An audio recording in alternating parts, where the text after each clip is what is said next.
Terima kasih pemirsa, masih di Habar Inang membahas masalah HIV/AIDS ya, untuk semua sahabat yang mungkin punya pengalaman yang kurang mengenakan, artinya mendapat diskriminasi, kemudian dijauhkan, tidak diberikan hak-haknya.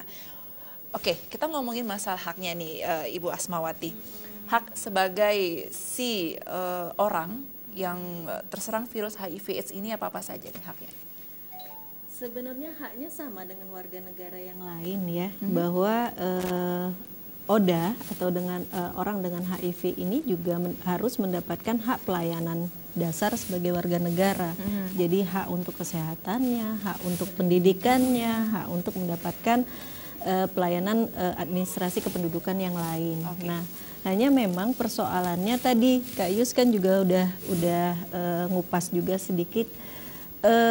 Pada saat ODA mendeklar ya atau menyatakan dirinya sebagai ODA, itu belum semua pihak termasuk juga unit-unit pelayanan misalnya menerima, sehingga kemudian pelayanannya menjadi tidak maksimal, dan itu ya bagian dari pengabaian haknya untuk mendapatkan pelayanan dasar gitu. Jadi ini yang kemudian juga jadi PR. Belum lagi kemudian hak untuk pendidikan ini tadi Kak Yus juga sampaikan bahwa persoalannya ada di internal dan di eksternal. Karena kemudian di internal sendiri pada saat orang tua anak dengan ODA itu juga kemudian dia kehilangan pekerjaannya, kehilangan sumber daya ekonominya, yang otomatis kemudian juga tidak memiliki biaya yang cukup untuk membiayai anaknya, sehingga akhirnya anaknya juga putus sekolah dan tidak dapat menikmati pendidikannya yang menjadi bagian dari haknya.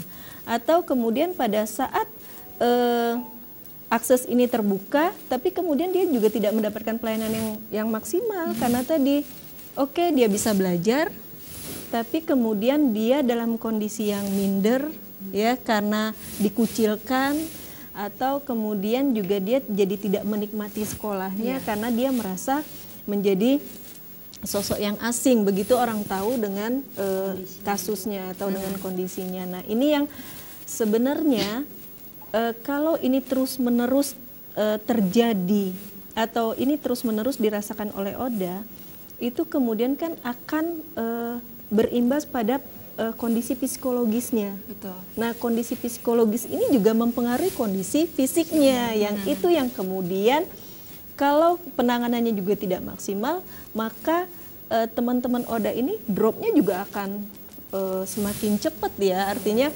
kualitas hidupnya kan jadi tidak baik ya. Karena kualitas hidup ini selain dipengaruhi oleh fisik juga dipengaruhi oleh psikisnya.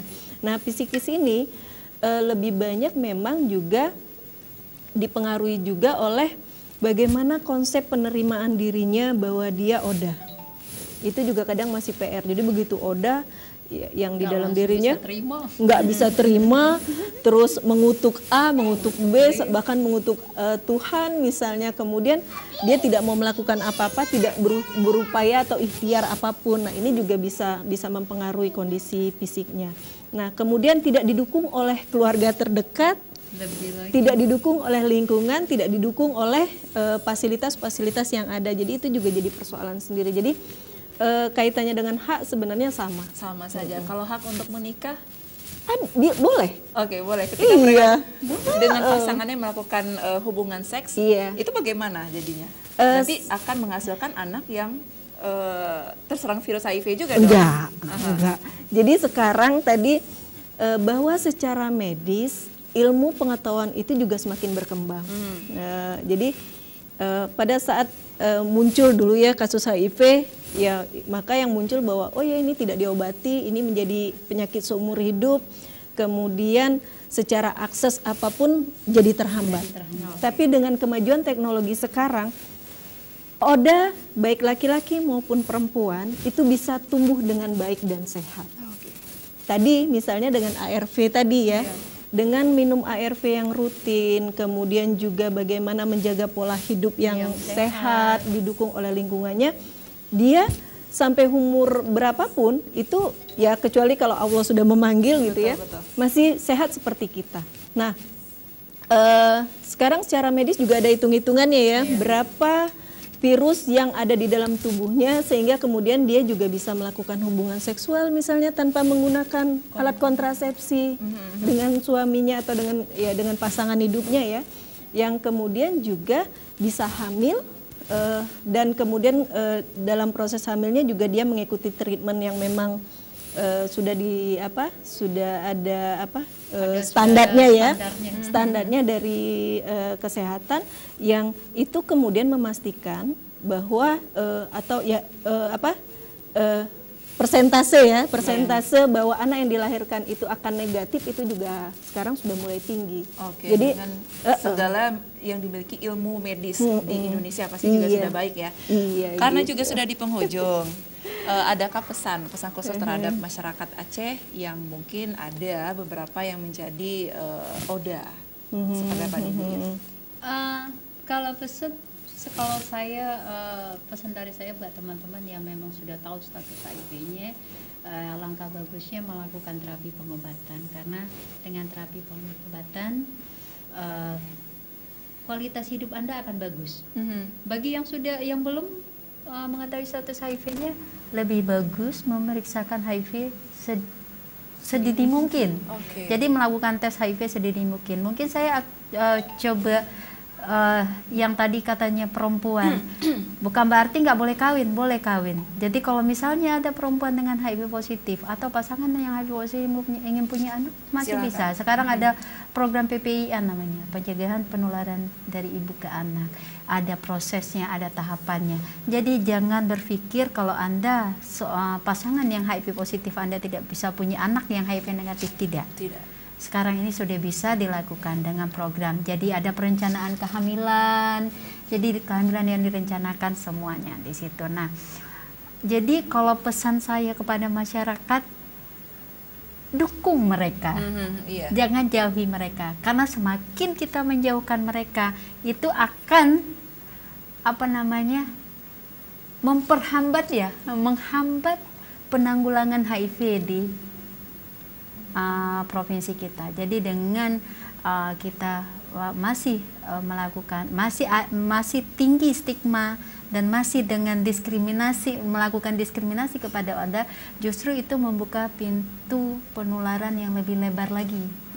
Jadi pintu penularan akan lebar lagi. Jadi pesan saya ke masyarakat, Anda menjauhi virusnya tapi jangan menjauhi orangnya. Lebih tahu HIV dini itu akan lebih bagus buat masa depan Anda nanti. Tambahan mungkin dari Ibu Asmawati pesannya. Iya sih, saya sih untuk semua ya, artinya sesuai dengan tema HIV/AIDS tahun ini, bahwa saya berani, saya sehat, lindungi keluarga. Artinya berani nggak kita mulai sekarang, ini bagian dari refleksi juga ya, karena ketidakberanian, berani nggak kita mulai sekarang untuk memeriksakan diri ke pusat-pusat kesehatan untuk memastikan apakah kita memang bebas dari HIV atau tidak.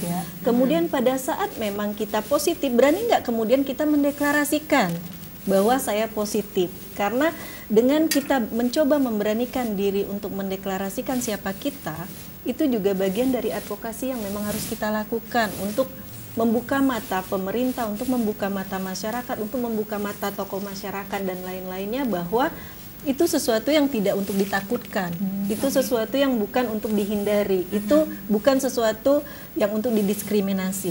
Nah, pada saat kemudian itu sudah konsep penerimaan itu sudah terbangun, bagaimana dengan upaya anak-anak kita yang positif HIV? Apa yang kemudian kita lakukan sehingga kualitasnya juga akan semakin meningkat, karena anak-anak merupakan generasi penerus kita gitu. Jadi keberanian-keberanian inilah yang terus dituntut, keberanian-keberanian inilah yang terus harus kita dengungkan, sehingga memang dengan berani maka kita semua akan sehat, kita semua akan berpikir positif.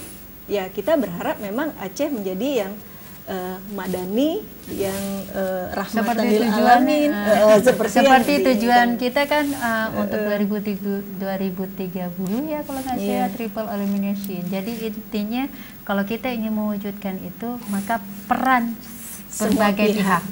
Jadi tidak hanya institusi pemerintah, tidak hanya lembaga swasta, masyarakat. Jadi semua unsur punya peranan penting untuk menuju Aceh yang bebas HIV di 2030 nantinya, seperti yang dicita-citakan. Dan kita juga harus optimis ya. Iya, harus optimis. 2030 Aceh harus bebas HIV. Oke. Dan terima kasih banyak untuk Ibu Asmawati dan juga sama-sama. Ibu Yusdarwati untuk informasinya. Kita sudah berbagi. Mudah-mudahan informasi ini sampai pesannya kepada masyarakat ya. Dan saya ucapkan terima kasih banyak sekali lagi. Selamat Hari HIV/AIDS sedunia. Iya. Sedunia, baik, yang jatuh pada tanggal 1 Desember 2017 yang lalu ya. Kita dampingi bagi Oda ya, dan kita juga punya andil besar dalam membersihkan bebas HIV/AIDS untuk Aceh 2030 nanti. Ya baik, dan saya Bebas infeksi baru ya. infeksi baru.